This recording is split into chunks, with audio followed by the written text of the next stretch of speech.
Lindo verte. Gusto. ¿Todo bien? Bien, todo lindo. Ya viniste unas cuantas veces. La cuarta hoy. Me gusta esto que vengas y que podamos... Aparte tenemos una Para mí es un halago y un honor. común conocida, creo que es muy amiga tuya, que es Ana María Picchio, que dice que disfruta viéndote charlar acá. Es una hermana, la Picchio. ¿No es cierto? Sí.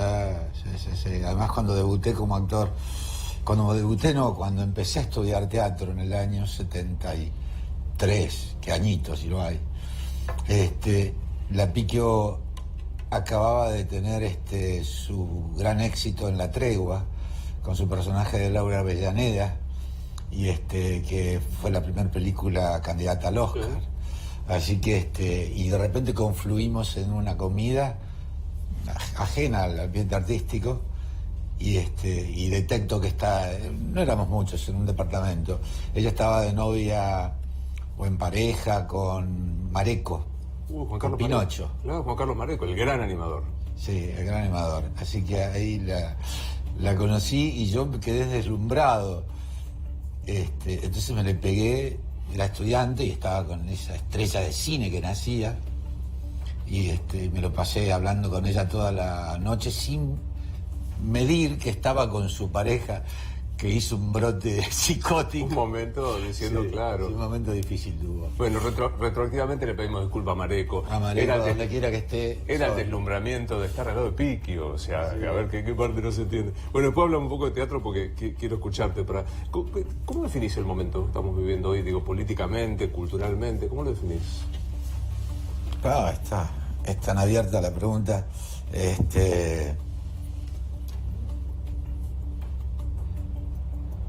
Un momento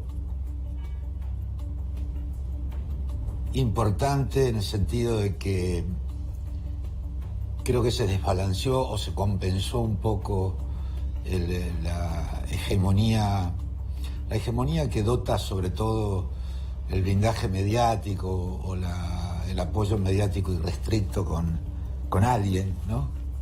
Como si una maestra separa a dos alumnos que se pelean y cuida a uno, protege a uno y al otro lo deja librado. Entonces se produce un desbalance, una situación de poca objetividad, de poca ecuanimidad, de poca justicia. Y esto en medio de un desastre, porque digamos que si la maestra hace esto, pero eso genera justicia, disfrute, bienestar, armonía en el resultado final para todo el resto, sin exclusiones. Todos aprueban todas las materias, todos aprenden. Van pasando de grado más o menos bien. Claro, pero no es exactamente lo que está pasando, es lo contrario, que está esa protección, ese blindaje, y a la vez se vive una situación absurda, de una gran incomprensión, ¿no? Porque la verdad, sin ánimo de hacer ningún tipo de publicidad,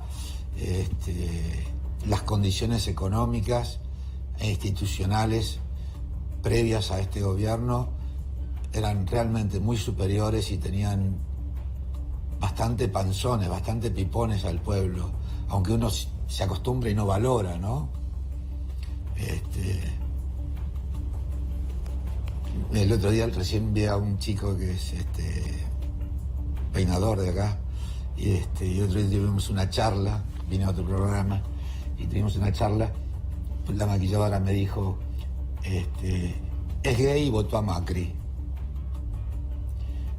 aludiendo a la ley de matrimonio igualitario.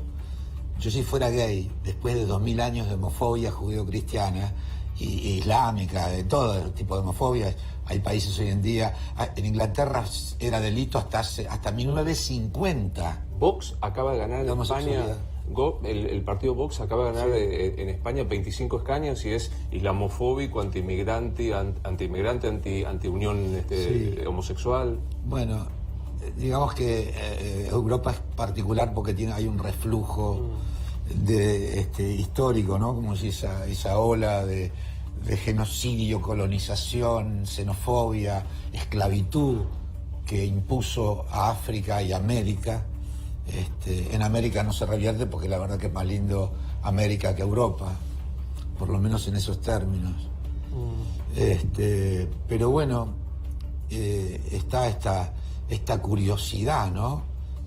Me acuerdo de un cuento que leí una vez en que la protagonista hablaba de la situación de sus padres y de la cuestión idílica y romántica y el amor y la armonía, que era un paraíso.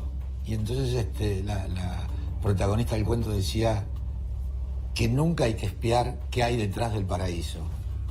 Claro. Que es una curiosidad malsana y peligrosa.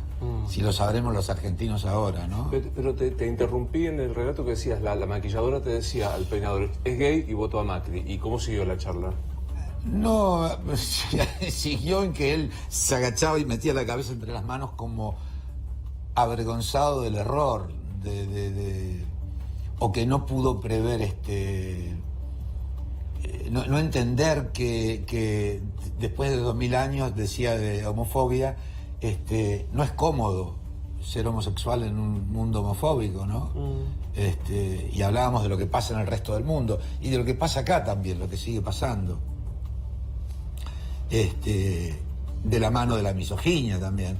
Pero bueno, hablábamos de esto, de estar viviendo una situación bastante perfectible, pero tener la inquietud de querer más sin medir el esfuerzo y sin medir también que la historia de cualquier cosa son momentos, no es un tren que va derecho, sino que hay curvas, retrocesos.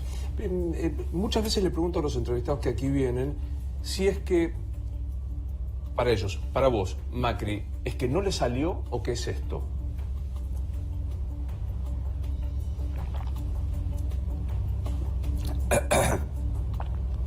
No, me parece que no le salió. Y hay un qué es esto detrás de las circunstancias que están incluidas en el proceso, que es, hay gente que se ha enriquecido mucho de este gobierno,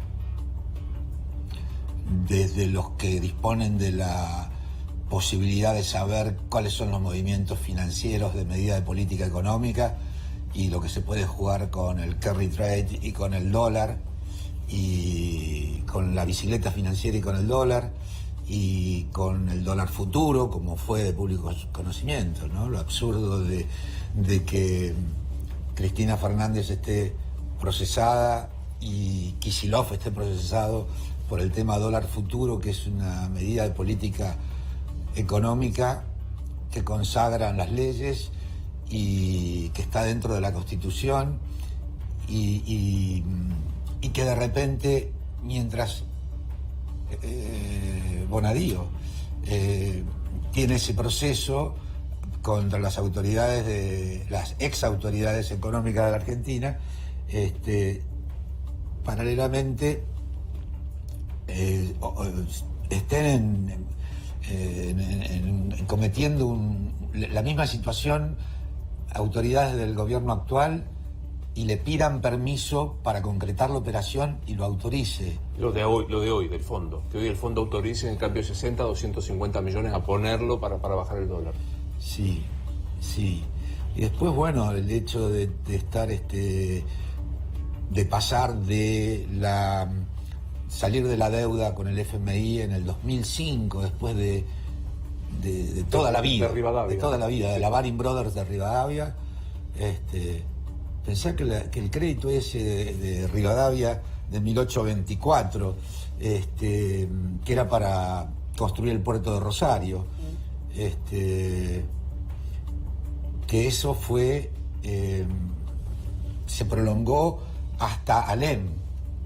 Lo terminó de arreglar Pellegrini cuando Alem salió del gobierno, 1890. Sí, antes del fin del siglo. Sí, o sea que fue casi 100 años. Y del 1.000.000 de libras esterlinas llegó 20.000 libras esterlinas, creo que en total. Así que después, bueno, después hubo la guerra del Paraguay también, para la guerra del Paraguay. Una historia con el... Sí. ¿Sabes qué? Yo te veo, a mí me interesa mucho escucharte cuando hablas, incluso aquella vez que te discutimos fuerte. Del memorándum de Irán. No me acordaba ni de qué era. Del memorándum de Irán. Pero digo, porque tenés algo, a pesar que sos duro y demás, una cuota de optimismo que que admiro. O sea, una cuota de seguir apostando por... ¿No te hinchaste las bolas de nuestro país, de los vaivenes de nuestro país? En este momento sí. En esto que me preguntabas, si es a propósito o sin querer, sí, porque realmente, a pesar de conocer el paño, de intuir el paño, de saber lo que es el neoliberalismo, no pensé jamás que se fuera tan a fondo en políticas, en esto que lo define al presidente ante la pregunta de Vargas Llosa, de atento, no le aclaró Vargas Llosa, gentilmente, con todas las cagadas que están haciendo y todo lo mal que está la economía hecha pelota, piensa si gana las elecciones modificar algo para corregir esto, y él redoblar la apuesta y decir, sí, voy a hacer lo mismo, pero mucho más rápido, con lo cual no deja, ¿qué es lo mismo? Si ya estamos en el punto 91 de apalancamiento de la deuda externa, del PBI respecto de la deuda externa. Y la verdad es que la deuda externa, te decía, Néstor la pagó en el 2005 al FMI y en el 2011 al Club de París, 9.660 millones de dólares que venían arrastrados de la época de Perón o de pegado a Perón. Es un dato. ¿Qué te pasa con los que dicen tengo miedo o es lo peor? Bueno, Mirta, que dijo es lo peor si vuelve Cristina. No, yo la verdad es que no pienso, porque yo pienso que es lo mejor de que nos ha pasado. Bueno, yo reconozco dos etapas en la Argentina neocolonial, de un país con una economía primaria, que no hizo, la gente habla mucho del proceso australiano o neozelandés de explotación agrícola ganadera, pero no tiene nada que ver con los argentinos que viajaban con las mucamas y las vacas en el barco a París, y de los ricachones que traían cocaína de laboratorios Merck y se daban su gran vida y no trabajaban en su vida y no necesitaban nada más que las vacas comieran el pasto que crecía naturalmente y practicar la ganadería expansiva, intensiva, digo, nada más que ni sembrar, ni que sembrar pastura, ni existía el feedlot. Así que así fue como nos fuimos. Después hablan, no, que éramos el quinto país, el cuarto país. En principios del siglo XX, de 1900 y pico, se trillaba el trigo a caballo y se hacían 14 millones de toneladas de trigo, y en 1960 se seguían haciendo 14 millones de toneladas de trigo, con el gran adelanto tecnológico que implicaban las cosechadoras y las sembradoras.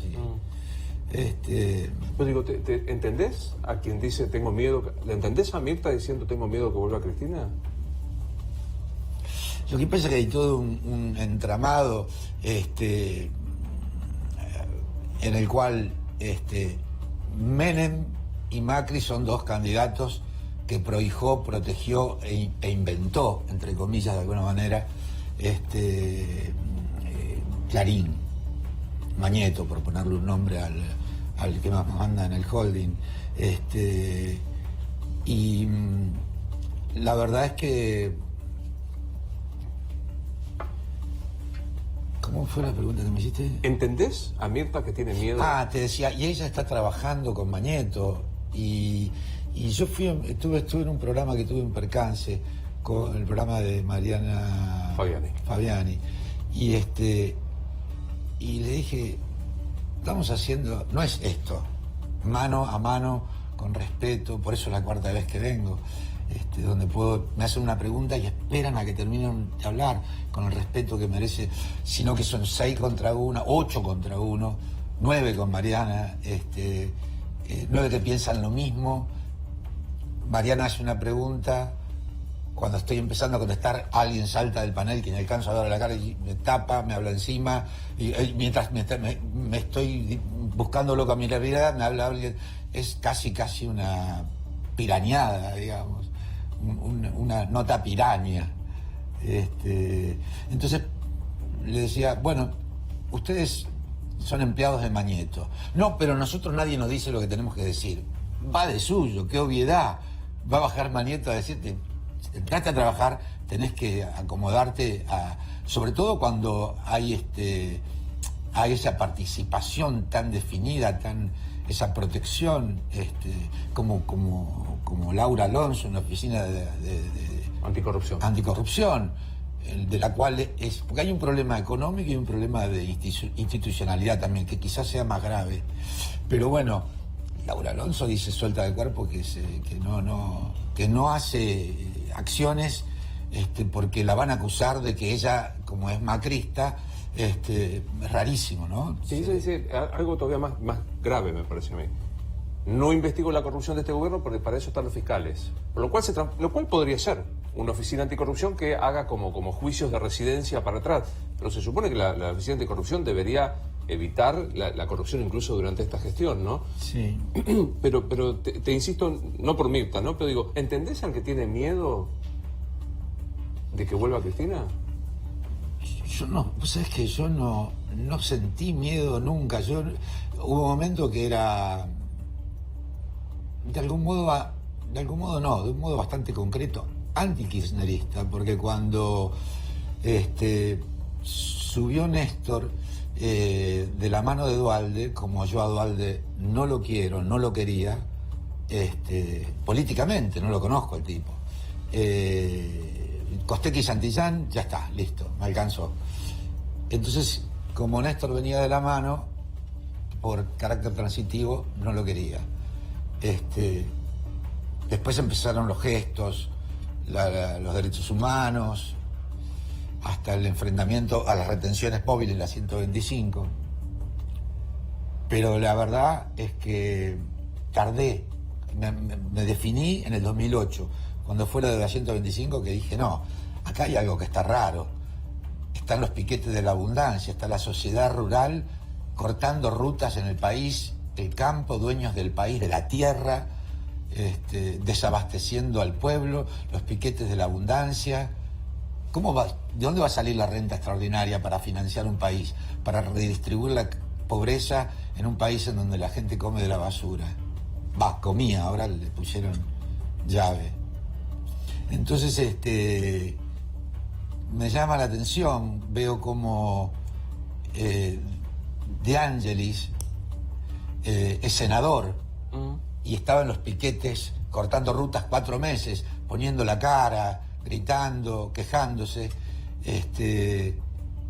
y otro piquetero, no por riquezas, sino por defender su origen o apoyar una causa de derechos humanos, está cortando rutas en el sur y ahora está en un cementerio. Me refiero a Santiago Maldonado.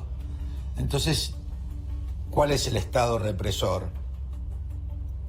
De Ángeles, yo lo vi en el 2009, fui a hacer temporada a Mar del Plata con una obra que se llamaba En la Cama, y iba a un balneario de los del sur que se llama El Balcón, y en la carpa del frente estaba De Ángeles, lo más tranquilo, en pleno kirchnerismo.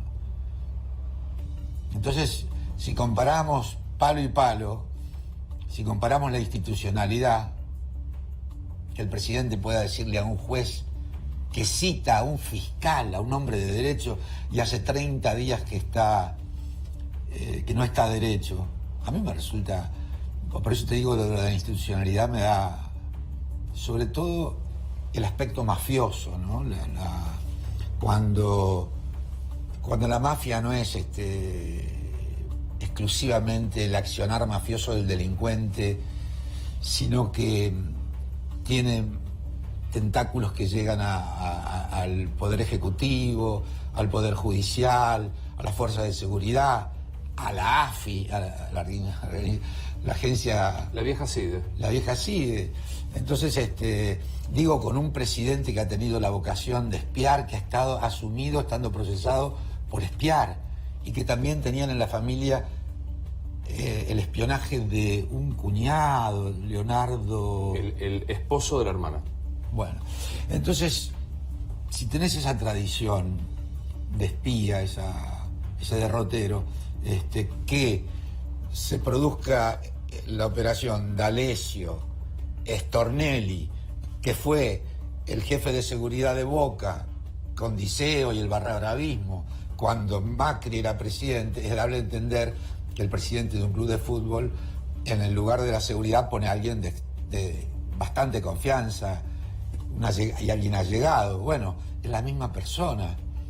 No le hace un favor al presidente, al Poder Ejecutivo, y ya entramos en otra zona, que es el socavamiento de la independencia del Poder Judicial, de la separación de poderes, y ahí hablo de donde se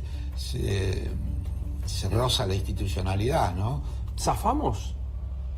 Digamos, vos sentís que tenemos un destino 10 años. ¿Sentís que zafamos? ¿Que el país arranca definitivamente? ¿Que hay la posibilidad de arrancar? ¿O es el círculo que mencionaste desde la Enfiteusi de Rivadavia o la Barin de Rivadavia hasta hoy? Y me encantaría, más que es mi voluntad, creo que contagiar de deseos de salir adelante, porque la verdad es que es muy duro que un país como el nuestro, pero que esté pensado en... Claro, hay dos proyectos de país desde el inicio y esos siguen y encima te hablan de la grieta, ¿no? Como si fuera una cosa, la grieta que es la lucha de clases. Un señor, Carlos Marx, me parece que lo contó hace un... Sí, y creo que, ¿viste eso de que no se le perdona al peronismo que un peón pueda mirar a un patrón a los ojos? Esa es la ¿cómo sería el país soñado? Que tener 20 millones de habitantes menos, porque si hacemos una economía primaria, como hace este gobierno, sin desarrollo industrial, con 10, 15, 20 pymes que cierran por día, eso me da un escalofrío espantoso.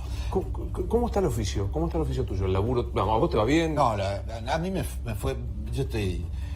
Como me mandó un amigo que tengo en Marbella que vio el Tano Piaggese, que vio alguien le mandó un video de lo que pasó en lo de Mariana Fabiani con el señor Young, y me dice, dejate de joder, pichón, a mí me dicen pichón, dejate de joder, pichón, ya tenemos más pasado que futuro, la Argentina va a ser... Lo escuché, me agarró una angustia y una depresión. ¿Cómo?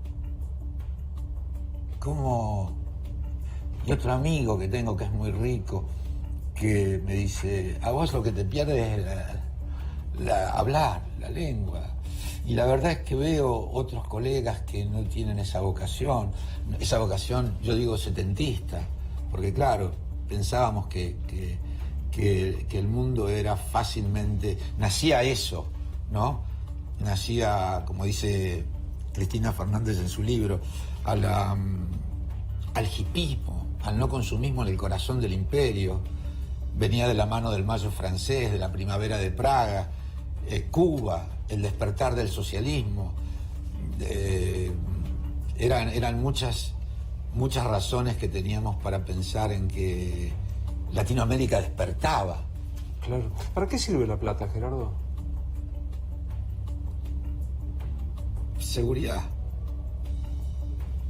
Seguridad, claro que ¿para qué querría uno plata en un país que te proveyera de sanidad, de salud, de seguridad, de educación? Pero claro, en el país que estamos ahora, ¿cómo haces sin plata? ¿Cómo te arreglás? Sin plata y sin solidaridad. Porque esto también viene de la mano del neoliberalismo, ¿no? Esa mirada consumista, egocéntrica, narcisista, que cuando tenés una mirada escéptica te lleva a la depresión, a la inacción. Lo contrario de la patria es el otro. Desaparece el otro, desaparece la alteridad y cómo te reconoces, cómo te hace de espejo el otro. Hay un concepto que yo había comprado y que, claro, uno lo aprendió a ver, que ahora no me sale, que es esta historia de que todos debemos colectar nuestro propio esfuerzo. Esta cosa de los premios y castigos para el que se esfuerce, quien no. Pero claro, si uno parte en desigualdad, es imposible. O sea, esto funcionaría en una sociedad en donde hubiese una línea de partida igual, como vos decís, con salud. ¿Cómo la habrá habido? Pero es lo que dice el amigo Carlito. Está lo que se llama la acumulación originaria y el que primero llega es el que va a explotar al otro y ahí se genera la plusvalía. Y va mucho más allá el capitalismo financiero multinacional, que no hay un colchón desocupacional por esto de que el salario es un precio más y hay que abaratar los costos. Por eso hablan de desregular y flexibilizar. Es el ariete del... ¿no? Nosotros necesitamos tener un colchón desocupacional importante para poder tener una masa de personas ofreciéndose para trabajar cada vez por menos. Para tener cada vez más, ser más ricos, cada vez menos ser más ricos. Y quedó en evidencia ahora con el incendio de Notre Dame. Vos viste que aparecieron, hacen falta 400 millones de euros para hacer la restauración, y aparecieron el doble. Yo digo, la puta que te parió. Si tenías esa guita como para tirarla en arreglar un edificio, con toda la carga simbólica que pueda tener, que la dejamos aparte, porque en 1163 era pura Inquisición y faltaban 200 años para el gran genocidio americano. Que el genocidio, el holocausto nazi queda un poroto. Y de la mano de la Iglesia Católica, la evangelización. Si juntaste 1.000 y pico de millones en 15 minutos, lo escuché a alguien, el hambre es una cuestión política, es una decisión política.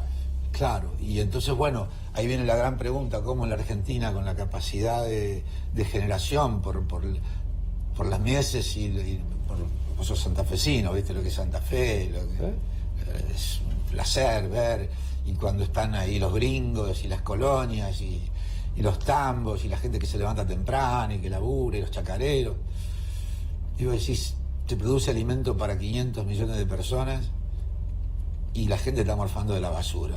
Es pura redistribución equivocada. Inversa, claro. Pero yo te gustaba lo de la guita porque vos